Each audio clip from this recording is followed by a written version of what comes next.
আসসালামু আলাইকুম। ওয়ালাইকুম আসসালাম। আসসালামু আলাইকুম। ওয়ালাইকুম আসসালাম। ব্যান্ডেজ, তোমাদের আজকে একটু শেষে হবে।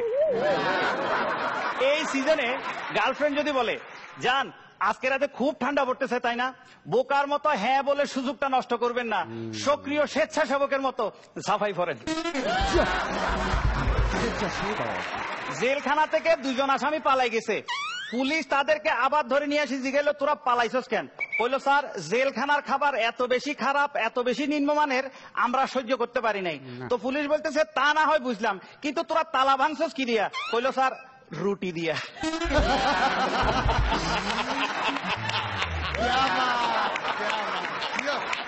এক্সেলেন্ট। বলুন তো জীবনে সবসময় নেগেটিভ চিন্তা করার পরও সফলতা অর্জন করতে পারে কে? একজন ফটোগ্রাফার।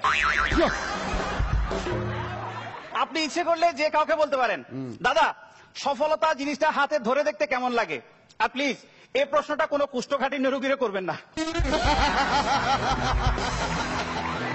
বিয়ের আগে মায়ের হাতের রান্না খাইতাম, রান্না ভালো না লাগলে বাড়িতে বাঘের মতো চিল্লাইতাম। বিয়ের পর বউয়ের হাতের রান্না খাই, ভালো না লাগলে এখনো আমি চিল্লাই ম্যাও। অফিসে বোর্ড মিটিং এ সবাই উপস্থিত, সামনে বসা এক মহিলাকে বস দেখে বলল হোয়াইট বোর্ডে এমন 20 জনের নাম লেখো যারা তোমার লাইফে সবচেয়ে বেশি ইম্পর্টেন্ট। মহিলাটি ভেবে চিন্তে 20 জনের নাম লিখলো। এরপর বস বলল এই 20 জন থেকে এমন 4 জনের নাম কেটে দাও যারা তোমার লাইফে সবচেয়ে বেশি ইম্পর্টেন্ট না।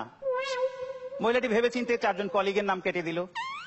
বস আবার বলল বাকি যে নামগুলো আছে তার মধ্য থেকে এমন 4টি নাম কেটে দাও যে নামগুলো অপেক্ষাকৃত কম ইম্পর্টেন্ট। মহিলাটি আবার ভেবে চিন্তে কিছু আত্মীয় স্বজনের নাম কেটে দিল। এভাবে কাটতে কাটতে কাটতে বাকি থাকলো আর 4টি নাম, বাবা, মা, স্বামী, সন্তান। চারিদিকে উত্তেজনা, সবাই চিন্তা করছে এরপরে কার নাম বলবে।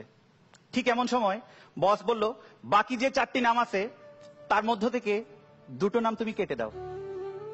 এবার মহিলাটির হাত কাঁপা শুরু করলো, চোখ ছলছল করছে। মহিলাটি কিছুক্ষণ চিন্তা করার পর বাবা আর মায়ের নাম কেটে দিল।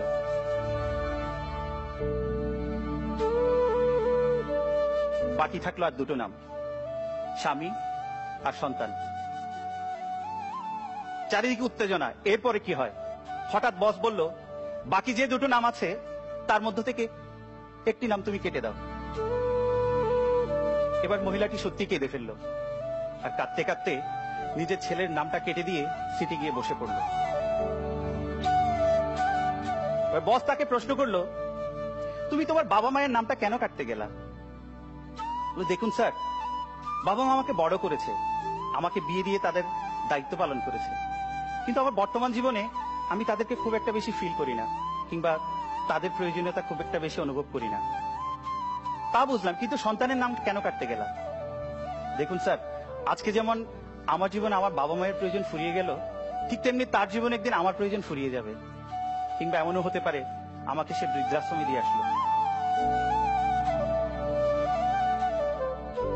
কিন্তু যার সাথে আপদে বিপদে সুখে দুঃখে সারাটি জীবন আমাকে কাটাতে হবে সে আমার স্বামী।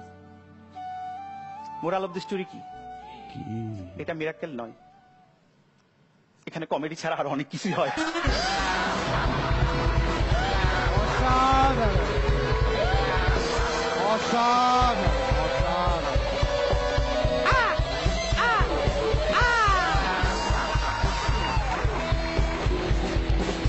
গান গাইবো? জানি। গান গাইবার আগে দেখছাস কত দুষ্টু হয়েছে, দারুণ, এক্সিলেন্ট।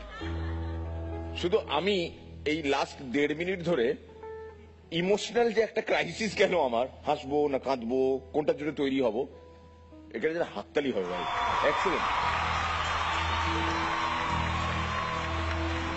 এটা সম্ভবত আমার এবছরের প্রথম গান। কেমনে রাখিব তোর মোহ, কেমনে রাখিব তোর মোহ, আমার আপন ঘরে বাদিরে বন্ধু, ছেড়ে যাইবা যদি। পাগল আব্দুল করিম বলে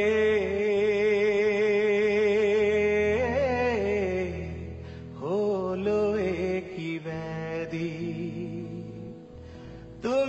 বিনে হে ভুবনে, তুমি বিনে ভুবনে কি আছে অসদিরে বন্ধু, ছেড়ে যাইবা যদি কেন পিরিতি বাড়াইলা রে বন্ধু, ছেড়ে যাইবা যদি।